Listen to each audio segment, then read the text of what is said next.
আমার ভাই দেশ সেরা শিক্ষিত হইল, আপনি কি করার কইরেন? ওই বারেক মিয়ার বড় পোলা রাজীব, ওরে বিয়া করে দিতে পারতেছেন না? আম্মা, আমি আগেই কইছি আমি এসব বিয়া শাদী করতাম না। মধুপুরের ব্যবসায়ী সিরাজ মিয়ার সুন্দরী একমাত্র কন্যা বিয়ার প্রস্তাব নিয়ে আসছি। আচ্ছা ঠিক আছে, সবাই যেহেতু কইতাছে, না কইরাও তো পারুম না।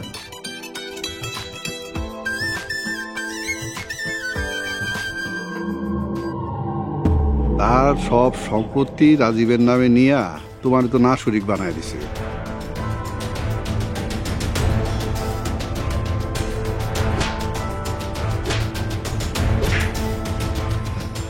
ভাইয়ের বিরুদ্ধে মামলা করুন।